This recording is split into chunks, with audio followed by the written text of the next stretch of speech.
everyone. My name is Julianne Meyer, and I am the host of Own Your Wellness. Welcome. Happy Thursday. So something's on my mind, and I just want to mention this before we get started on the show, which, by the way, is going to be epic. But I've been huge into volunteering my whole life. I've always had some sort of volunteer commitment, and I always take the worst ones, like clean cat litter boxes and cages at the animal shelter for 5 years, for example. So anyway, COVID comes along. I was like, I can't wear a mask inside that little thing anymore. I'm going to have to find something else to do. So you know what I discovered? Plasma. Giving plasma. Now, it's not for everybody, and you might not even physically be able to do it, but if you can, I highly recommend it because it's pretty painless and it's a good way to help save lives and give back. So enough about me. Oh, I was just thinking about that because I just did it today. So I thought I'd bring it up. A little plugged. Anyway, today we have an amazing guest, Jon McLernon. And I am so excited about this show because, most of us know what to do as far as eating, like eat more vegetables, drink more water, try and stay away from fast food, all this stuff. But what do you do when you're upset and all of a sudden you don't care anymore? Like you're going to eat that donut no matter what. So without further ado, let's bring him on. Hello, Jon. Welcome. Hey, thank you. And just as a note, I'm donating blood tomorrow. It'll be my 26th donation. So I got my 25 pin just a couple months ago. So I love that.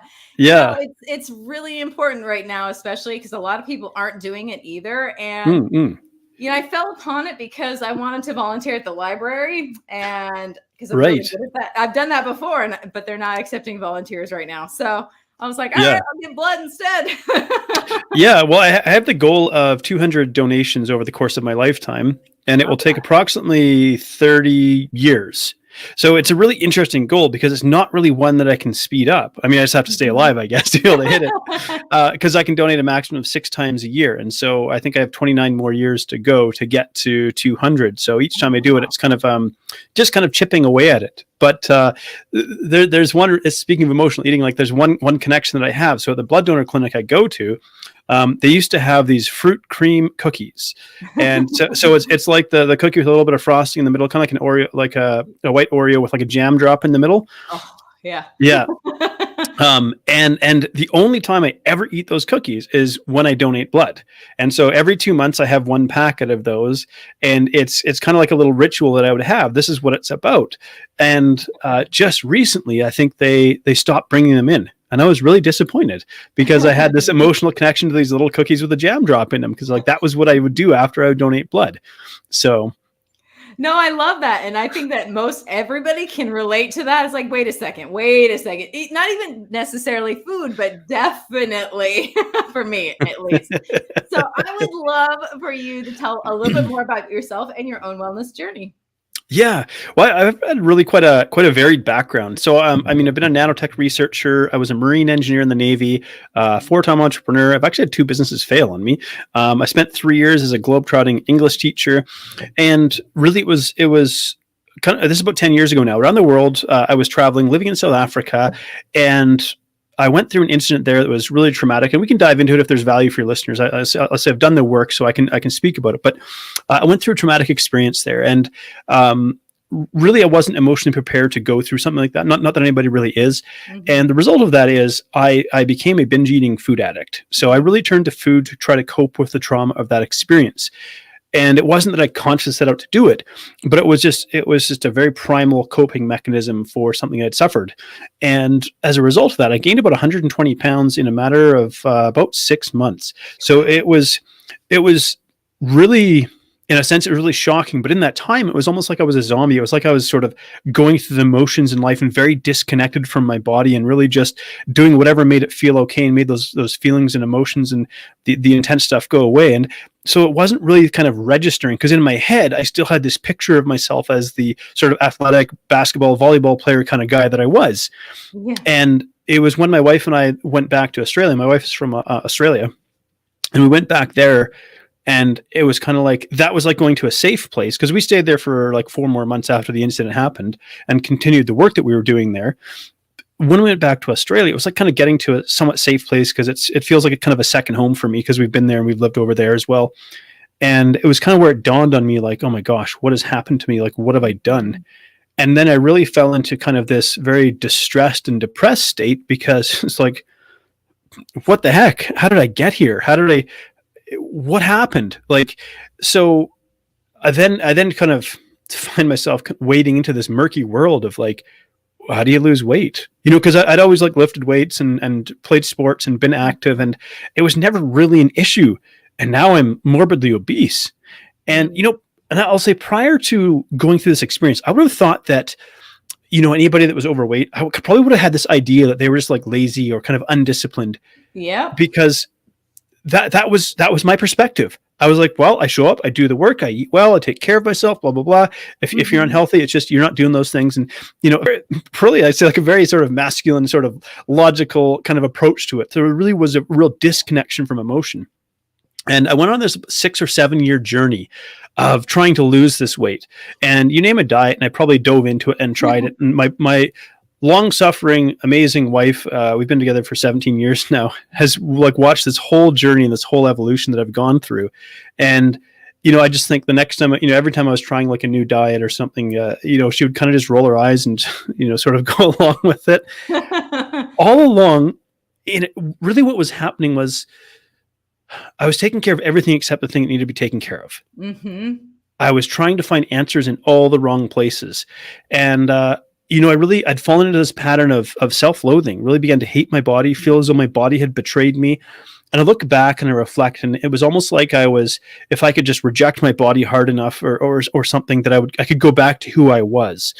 And of course that was never going to work. And it was about, I guess back in 2017, I hired a coach, and I thought I'd tried a few times and really had great success. So I hired this guy because I thought I want to look like him. And if I look like him, maybe I'll love I wasn't thinking love myself. I guess maybe I'll be happy again. Mm-hmm. And he didn't speak to me the way that I expected. I was expecting to be sort of shamed and, better than this. And why don't you just do the things I tell you, and so on and so forth, because that had been my approach. And that is how people had tried to coach me as well. Mm-hmm. Instead, he modeled for me compassion. He modeled for me what it looks like to show myself compassion, and really he showed compassion towards himself. So he was teaching me both compassion towards others and compassion to myself. It's not that I was a nasty person or something like that, but it was really something that I hadn't thought about. And he asked a question that I say really changed my life. And he said, Jonathan, if you make a list of all the things you love and value, how far down that list do I go before I see your name? Yep. And love that. Oof.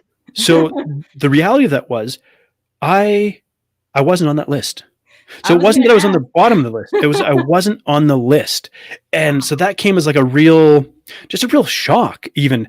Like it was very almost confronting to the beliefs I held about myself, what I thought was appropriate for men and things like that. I mean, don't get me wrong. I love being male. I love being masculine. It's wonderful.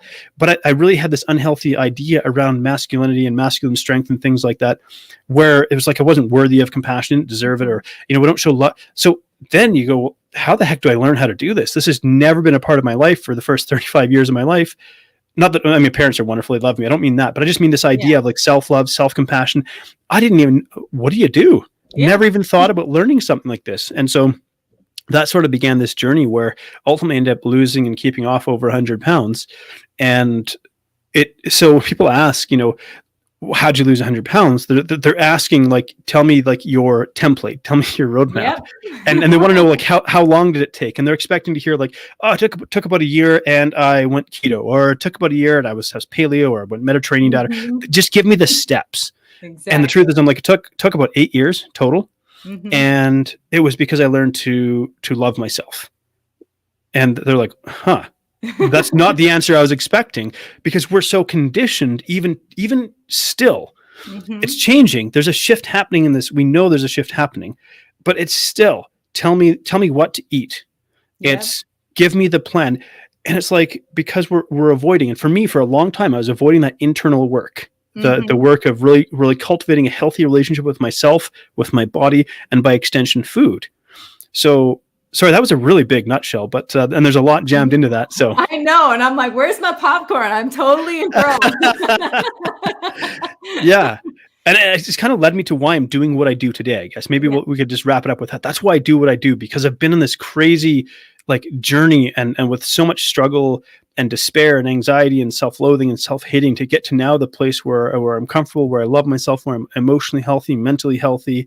You know, it's really, and I just recently turned 40. So, and I'm told that life begins at 40. And I have a son who's just about to turn 1, and you know, and I love being a dad, and I think it's really, really cool that I get to actually model for him what healthy masculinity looks like, because now I'm clear on that, and it's really exciting to think about the possibilities of that. You know, yeah, exactly. And that's a huge topic. But I want to Yeah, actually ask you yeah. about something in particular.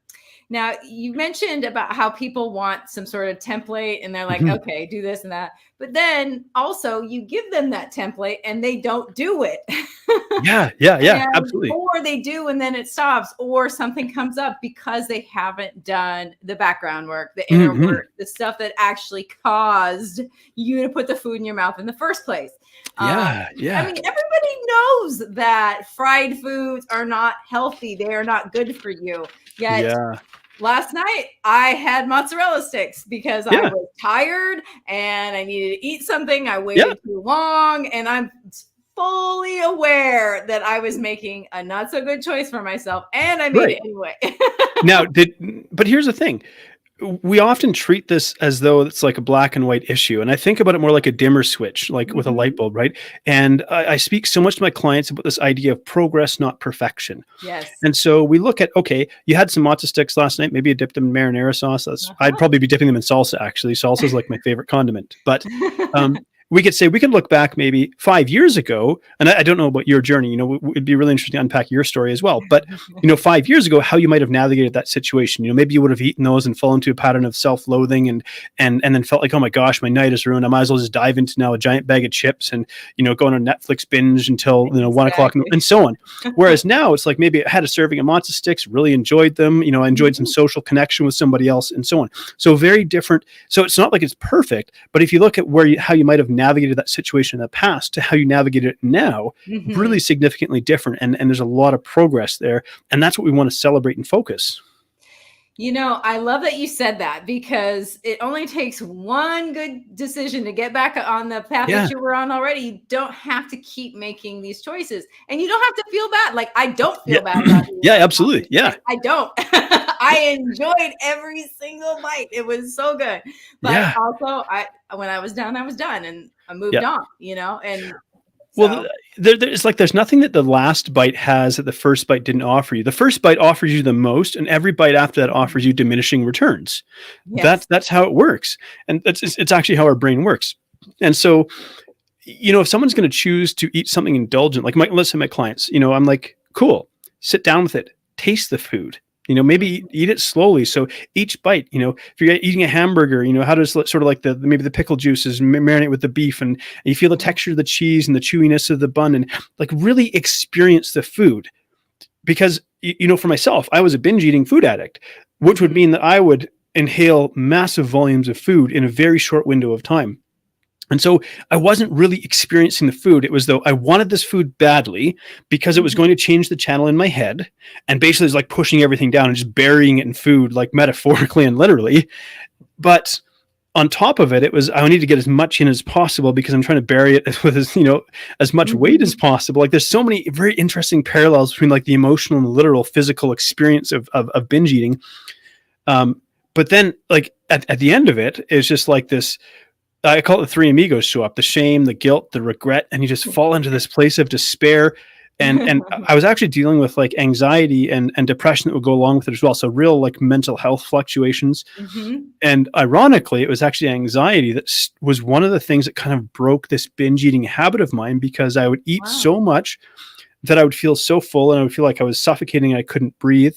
And then my brain would take it and create this cognitive distortion. It would just be this really so I began to hate the experience of like if I'd eaten a huge amount of food, I Mhm. had to wait like 4 or 5 hours of suffering through feeling so full, and because I wasn't bulimic, I wasn't throwing the stuff up. I worked hard Mhm. to get into my stomach, kind of thing. And not to make light of eating disorders, but you know, and so I really didn't want to feel that anymore. And so that actually got me to sort of take some of the edge off my binge eating, interestingly. So there's, yeah, it's fascinating.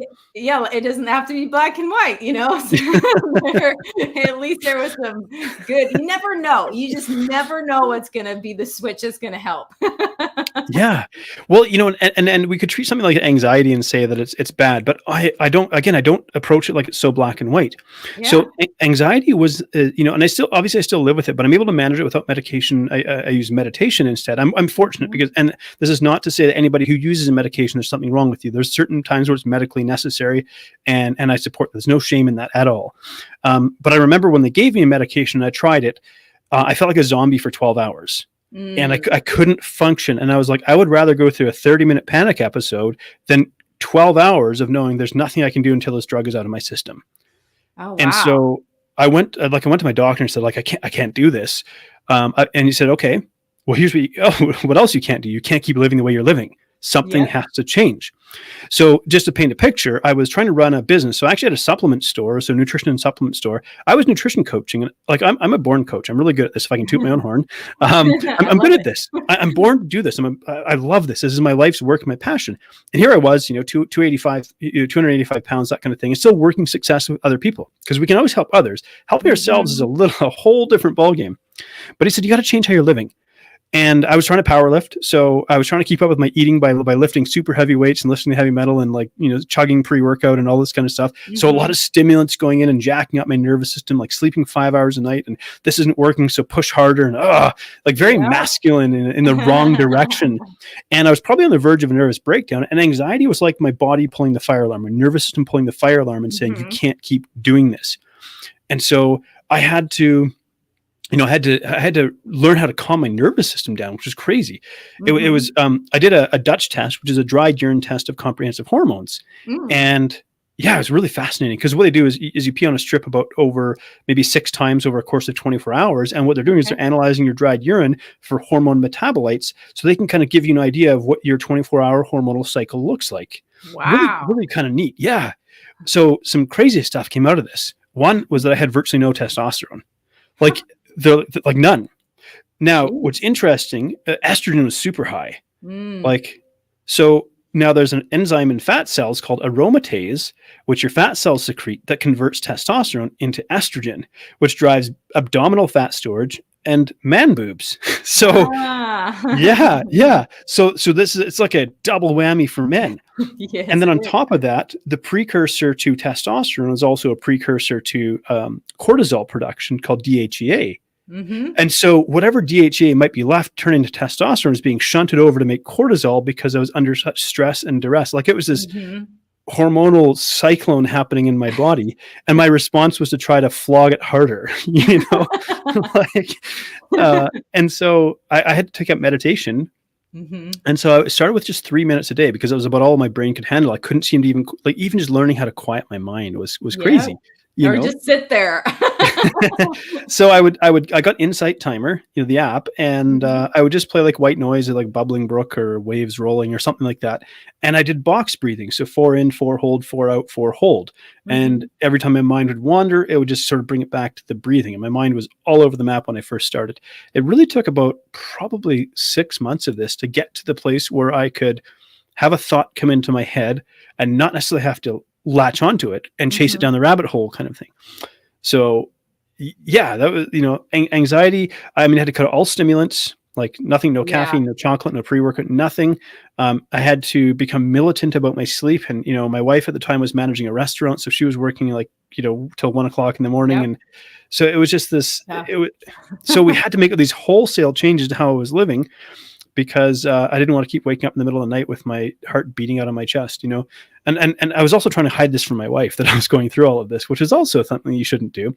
But she would like rest her head on my chest and be like, your heart is racing. What's wrong? I'd be like, oh, I just got up and went to the washroom, whatever, and just kind of hurried back to the room or something, make up some story. When the reality is like I was fielding a panic attack inside my body and trying to sort of work my way through it. And when I shared with her what was happening, in my head, because I was still in this place of kind of like sort of self-loathing, really down on myself, a lot of negative self-talk, really beating myself up and feeling like a worthless human being, really, I assumed or I projected onto her that she was going to feel the same way about me. which was completely untrue. You know, she knows who I am. She's known who I was from the day that we met, and she was, you know, insisted, like she always knew that I was in there.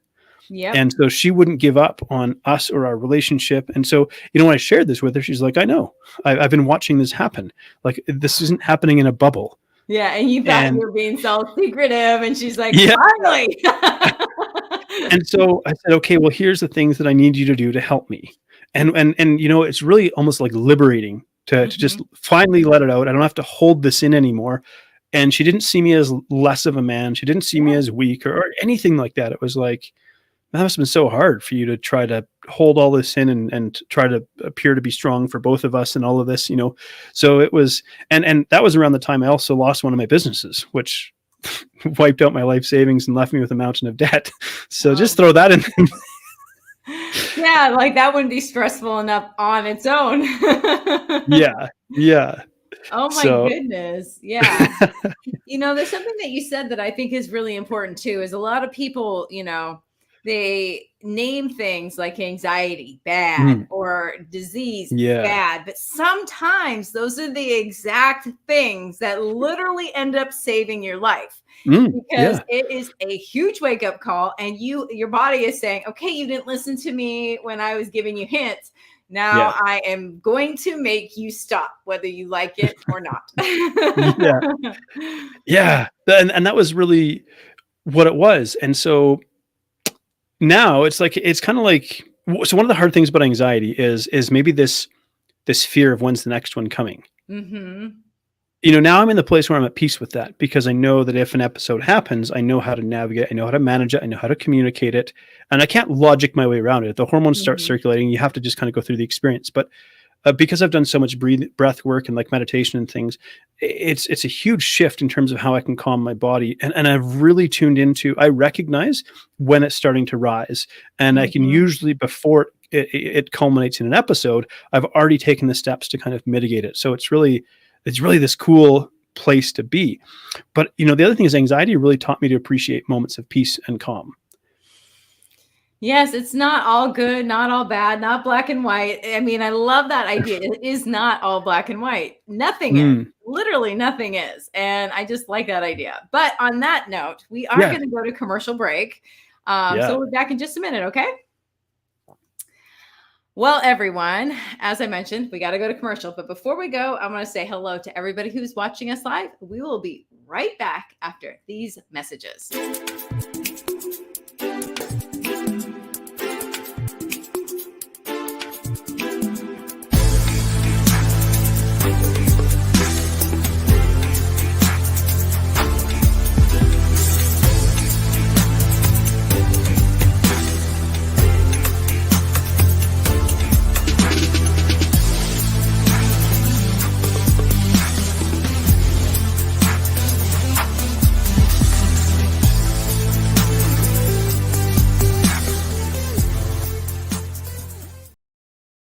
Are you someone who is struggling to move forward because you suffered a loss? Maybe you're even finding it difficult to complete the most basic tasks. Are you looking for a way to start enjoying life again without feeling guilty or the resistance to do so? Spiritual life coach Sarah Stockham saw a need for people who haven't learned how to grieve without putting their entire lives on pause. And so she created a program that solves this issue called Choosing Life Right Now. This program is simple and you can do it on your own. If you are ready to learn how to feel your grief while still being able to smile, to honor the sacredness of what took place as a loss, and yet still continue to live with joy, and if you'd like to take care of your whole being with grace and love, then I'd like to invite you to experience her new program called Choosing Life Right Now.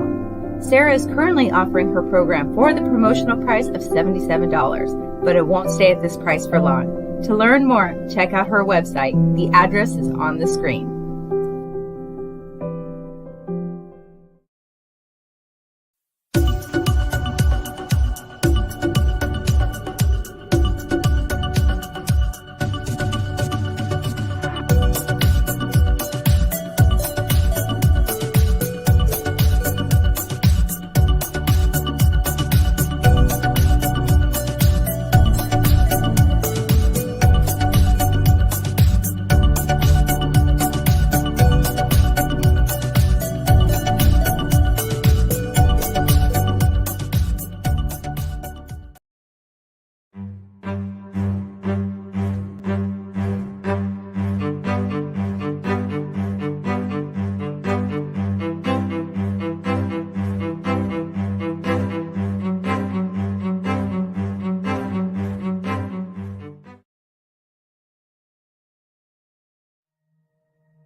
Now, you can vibrationally align your aura. You can gain a larger and spiritual perspective on life, relationships, God, people, wellness, and money. You can also have moments of meditation and reflection any time of the day. And reading the thrilling, adventurous, and mystical story of Shiga will just add more faith to your daily experience of the mystery of the universe.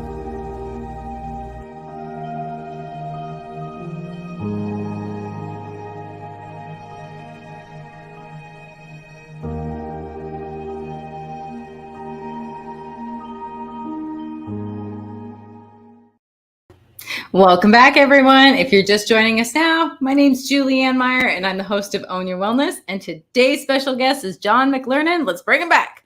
Hello, my friend. How are you?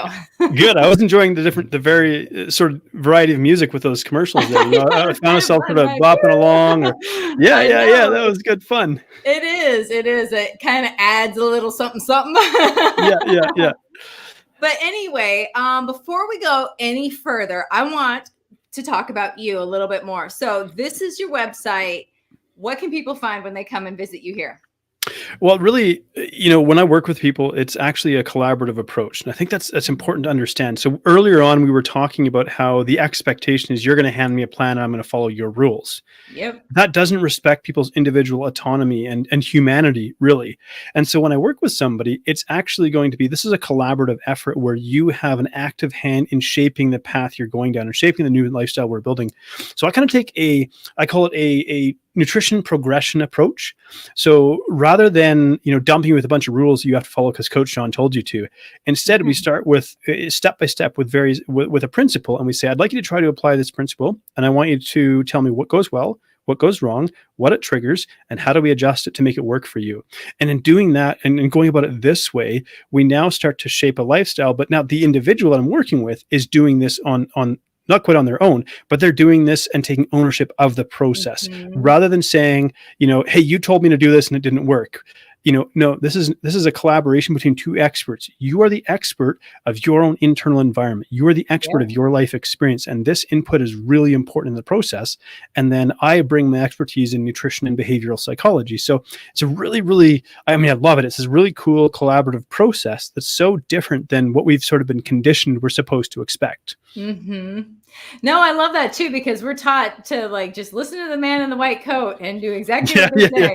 But meanwhile, you are the only one who knows what it feels like to be in your own skin. You're the only one that knows, like, I could give you the best plan in the world, but if it involves beets and you're allergic to them, that's really not going to be the best plan for you. Or, you know, something that worked for me doesn't mean it's going to work for you. So we got to figure out. I love that. I love that approach. Well, yeah, I'm a former research scientist. And so I really take this approach where it's like, let's test this, see how it works, and then let's make adjustments.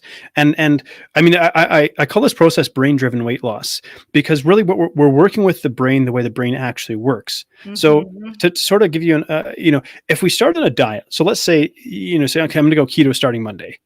Okay, cool. Now your brain is going to create a picture of how it expects you're going to feel and look when you get to the place you're hoping that keto is going to take you. And it will start to reward you with dopamine. That's this neurotransmitter that makes us feel pleasure. It's also a learning neurotransmitter. So that dopamine feels like a surge in motivation. Now that has a biological purpose. That gets us over our inherent resistance to change. So it gets you started, but it ebbs and flows in a wave. Because your brain can't keep you high all the time, because too much dopamine will make you feel high, which feels really good, but then it means that ordinary life becomes depressing.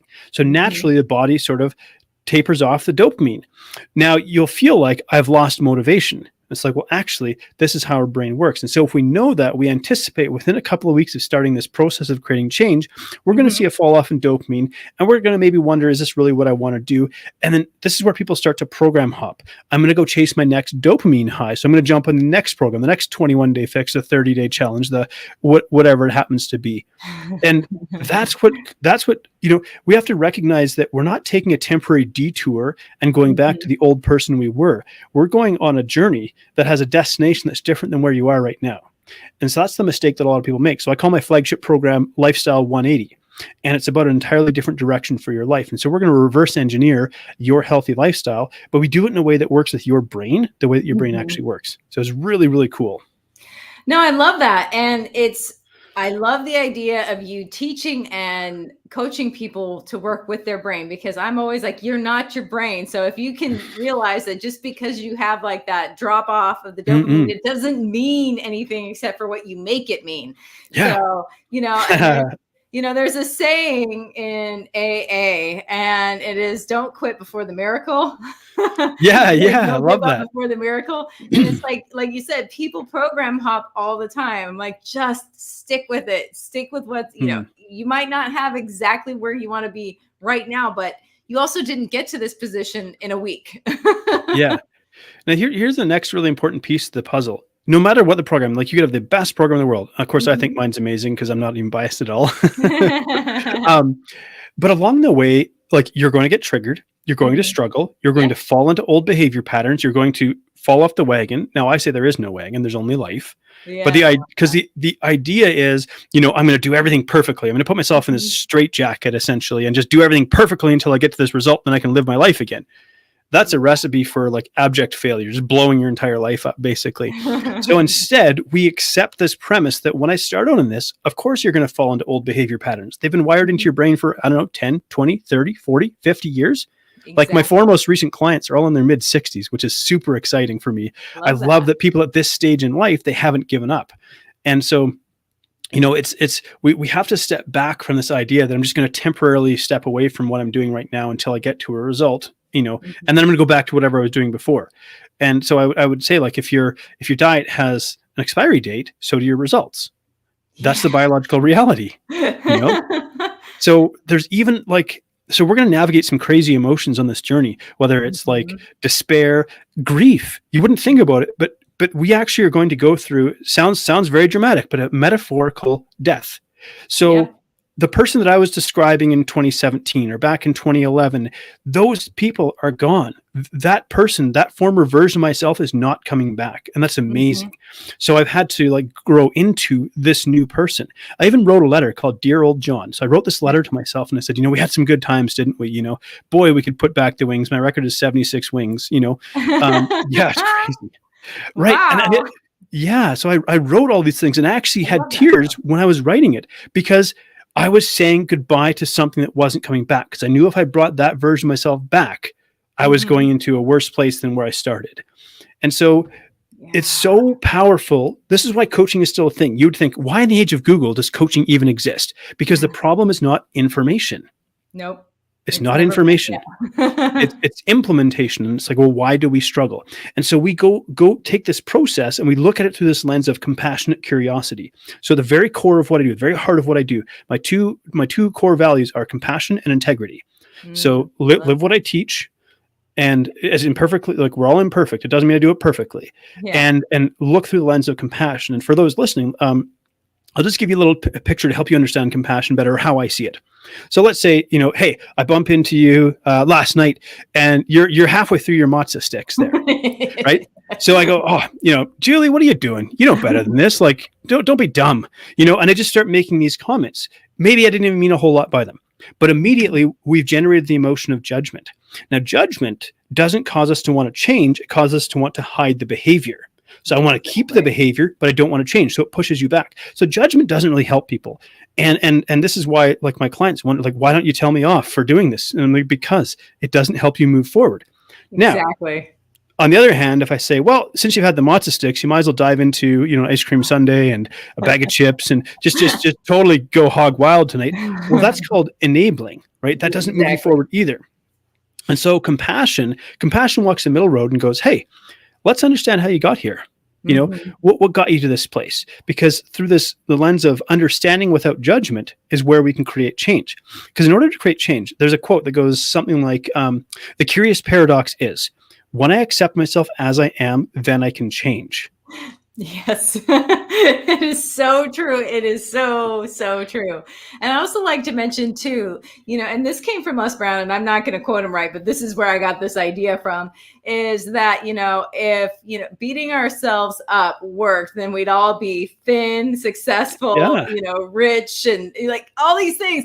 But it doesn't work like that. That's not how it works. It Oh, yeah. just makes us want to hide, like you said, our Yeah. behaviors and our things. Yeah. Yeah. We don't have those new skills yet. Yeah, that's it. And the process. So I like analogies a lot because we can usually learn something from a picture. So I imagine, imagine driving down a sort of if you've ever been on a farm, and it's like there's a road between a couple of fields, or I was going to say paddocks because that's what they call them in Australia, but a couple of fields, and there's kind of a ruddy and bumpy, and there's some ridges and there's some well-worn tracks. So if you drive between these two fields, you're going to go on this bumpy ride, but you're going to fall into these ruts basically. Mm-hmm. Now, what we're trying to do is we're trying to create new ruts beside the old ones. So it means you have to drive up on the ridges now to try to flatten them out. Well, inevitably, you're going to hit a bump and it's going to throw you off and you're going to end up back in the ruts. Mm-hmm. Now, what we often do is we go, what's wrong with me? Mm-hmm. Why did I do this? I'm a failure. I have no willpower, no discipline. I'm so weak. Why can't I do this? That's completely the wrong question. When our brain gets tired, we go back to the most familiar default behaviors that require the least amount of conscious thought. Yes. And so if you've established a habit, because our brains are really, in a sense, they're an efficiency computer. Mm-hmm. We repeat a behavior enough times, we do it without conscious thought now. That's what our brain wants to do. Knowing that, we can actually make our brain work for us. That's exactly, of course, what I do in my program, is we work with our brain the way it works. But it's when we fall into these old patterns of behavior, you have not failed. There's not something wrong with you. Your brain is doing exactly what it's designed to do. Mm-hmm. No, I love that. That's such a good point, too, because that is the first question though, that people was like, oh, what's wrong with me? Why did I, but it's not about that. It's kind of like, okay, life happens and like, you're human. Perfection. I mean, that's just not even, that's boring, first of all. Yeah. Well, and so think about this. I think, I don't know if we were live yet, or maybe we were when we were talking about this, but anyways, how would you have navigated this previously? So instead of comparing, let's say you've had a really stressful week, you've had to work extra long hours, you've got a crazy commute because maybe commuting's a thing again. But like I have a couple of accountants who are clients, and we're moving into tax season. So their workload is ramping up for the next couple of months here while we go through this. Yeah. Well, you can't, it's not a fair comparison to say back in, I don't know, November when things were a little bit quieter, or October when things were quieter, that I have the same resources available to me as when I'm now having to kind of ramp up and work 10 and 12-hour days to get through this workload to meet this deadline.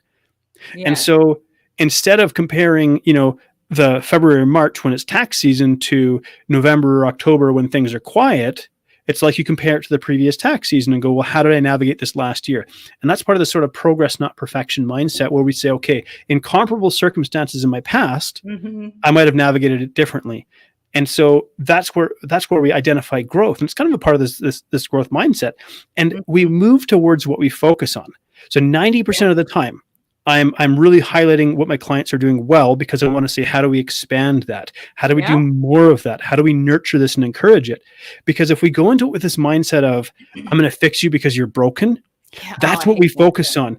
You're broken and I have to fix you. Well, no, you're not broken and I'm not here to fix you. And I'm not the food priest. Something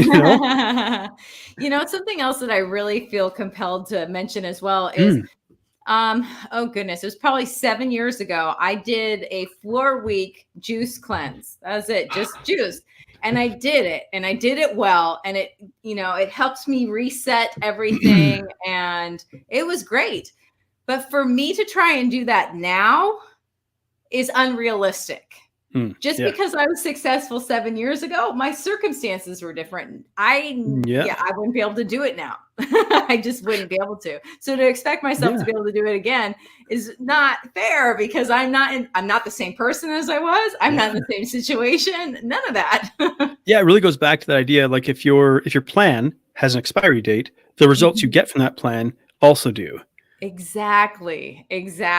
Yeah, exactly. And I will say though that, and I don't recommend it for everybody, but it did exactly what I wanted it to do. And it's lasted this entire time. It just sort of changed my relationship with food. And I used that time Super important. Yeah. to learn what works for me and create a new lifestyle in that time. But yeah, I mean, for me to try and it wouldn't work now. So So here's something that's super interesting. So going through that might have been really difficult because you're going to be confronted with like cravings, and you're going to be confronted with the uncomfortable emotions and things like that.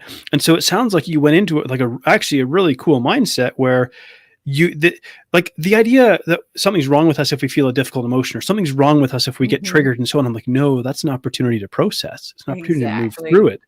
And what we really want to cultivate is a sense of resilience around difficult emotions. So, if a client comes to me and is struggling and is expressing something difficult that's happened to them, they're feeling this difficult emotion, the first sort of natural human instinct is, oh, this feels uncomfortable. I don't want to be in this situation. Quick, push it away, smother it, say something good, cover it up, whatever. What we're teaching in that moment, though, is that it's wrong to experience a difficult emotion. That doesn't help us move forward. It doesn't help us cultivate resilience. And so instead, it sounds cliche, but it's like we sit with them in that moment. We witness, we validate, we're human in that experience, and we don't push it away because it's not our job to fix other people. Nope. But to show other people the power that lies within them, that they have the power to create this change. And maybe what we do is we create a little bit more efficient path for them to go down. But there's not something wrong with us when we experience a difficult emotion. So I'll give you one more analogy here. Emotions are kind of like a check engine light, a little yellow light on your dashboard that comes on. Yeah. Now that little yellow light doesn't tell you specifically what's wrong with the engine. It just tells you that something needs your attention. Now, the response for most of us is to take a piece of black electrical tape and cover up that light. Whether it's watch Netflix, binge on food, drink alcohol, for some people it may be consume drugs or whatever, emotional anesthetics. What we're doing is we're trying to ignore and suppress the problem. You keep doing that for long enough, the engine's going to blow up. You're going to have some kind of catastrophic issue that comes if you just keep burying it eventually.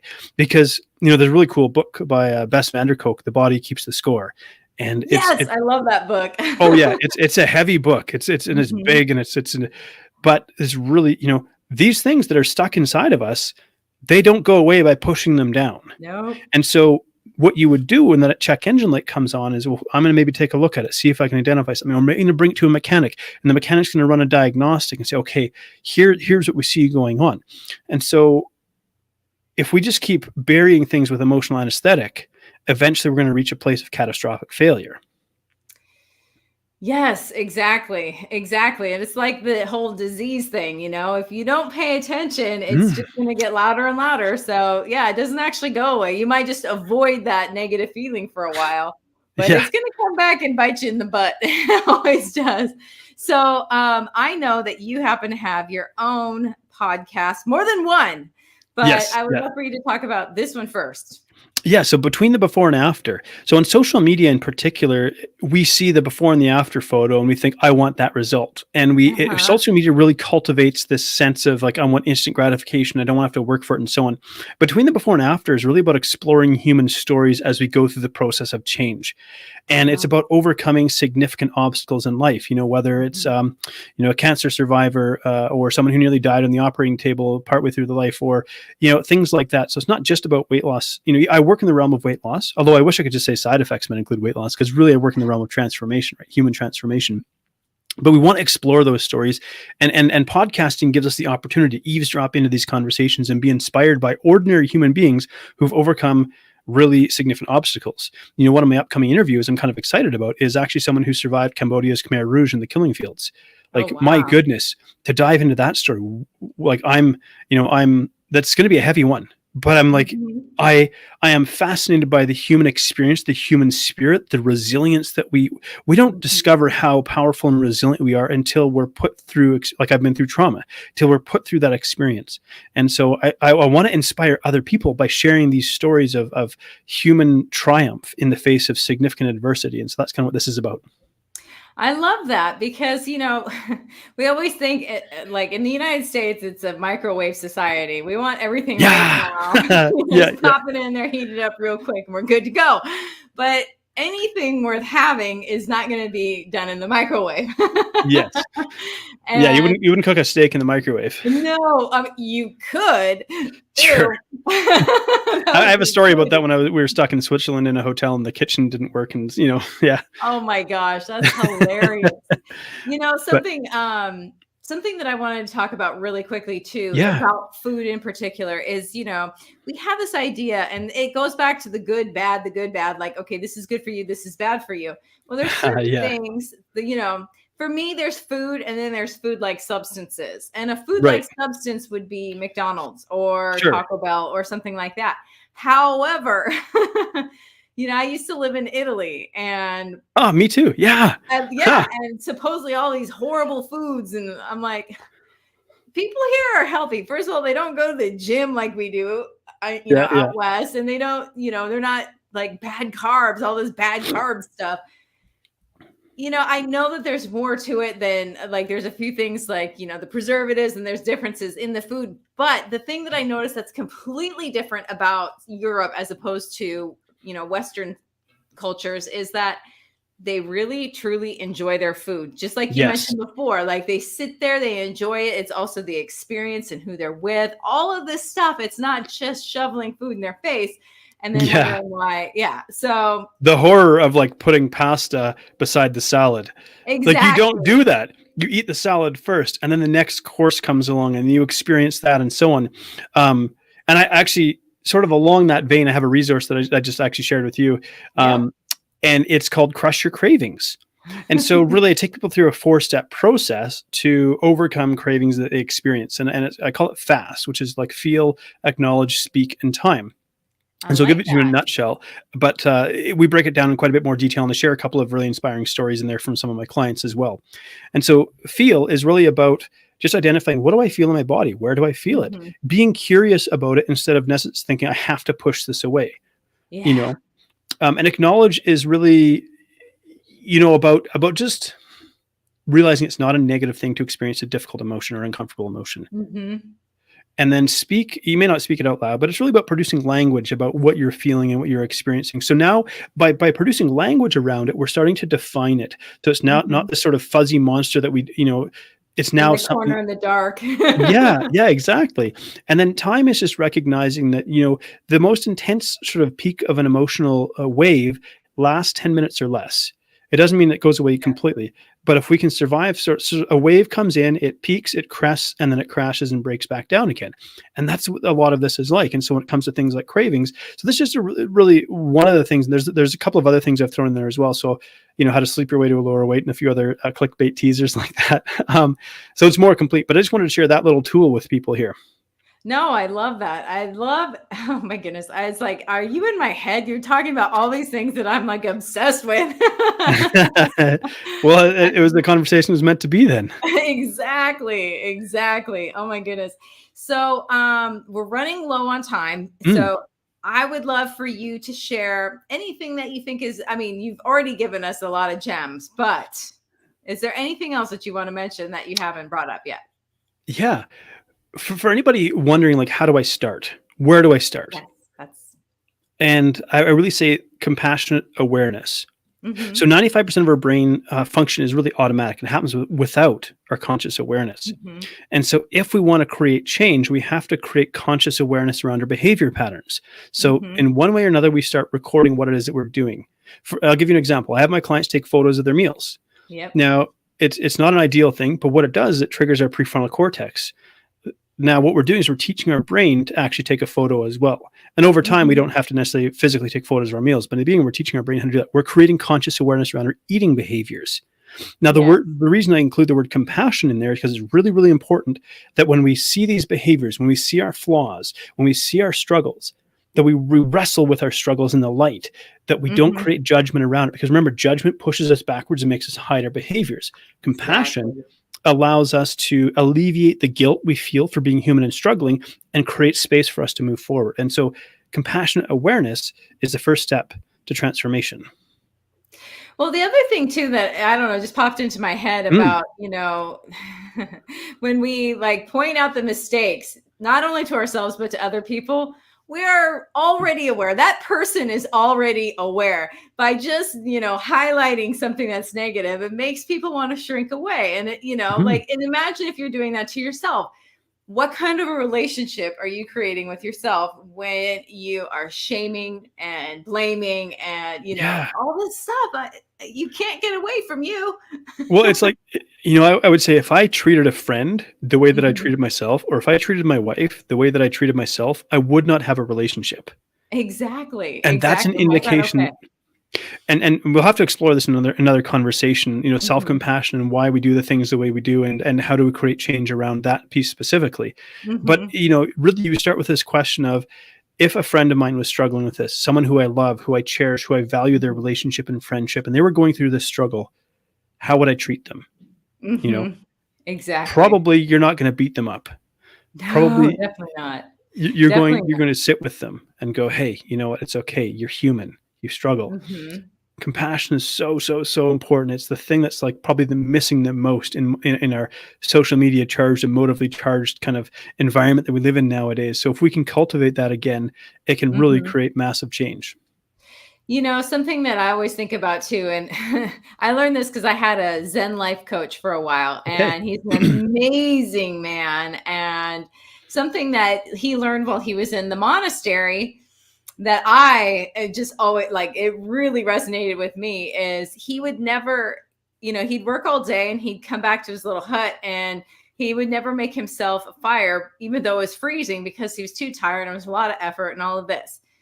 But once he got a dog, he would always make the fire because he didn't want the dog to be cold. So it really made him look at like, okay, why am I willing to do this for a pet, but not for myself? And that's what I think about when people say to me, well, I don't have time to exercise, or I don't have Yeah. time to, eat well, or I don't have the whatever. Would you, say, I'm sorry, dog, you can't go outside to go to the bathroom. I'm busy. Right. Like, Yeah. I always Oh think man. about this. Yeah, I'm just I'm like, like, there's oh another thing to dive into next time we have a conversation, because we can get into our beliefs and our sense of identity and how it shapes our perception of the world and how it actually creates our behaviors and how do we create change around that. So, I mean, there's so many fascinating things to dive into, but I love that picture. I'm gonna use that. I think I I'm gonna thought steal you'd that. like that one. It was just whoa, because I'm an animal lover, so I'm just like, Yeah, oh yeah. my goodness. So one more time, I'm going to pop up your website. On here, they can get to your podcast and Crush Your Cravings and everything else, correct? That's correct. Okay, cool. Yes, it's all on the website there, and we can post the links in the show notes for anybody who might be listening after the fact as well. Yes, So absolutely. Absolutely. All right. Well, I think that is about all the time that we have for today. I just wanted to say thank you so much for being here. I don't want the conversation to end. Hopefully, you'll be coming back because I just feel like we barely touched the surface on so many fascinating things. yeah, that's exactly. We've opened the door to future conversations, and that's the wonderful thing about this. So I really appreciate you holding the space and having these conversations, and I hope everybody got some real value from it. Thank you so much, John, and we'll talk to you soon. All right, everyone. Unfortunately, that is all the time that we have for today. We'll be back next week. So until then, enjoy your weekend and happy health.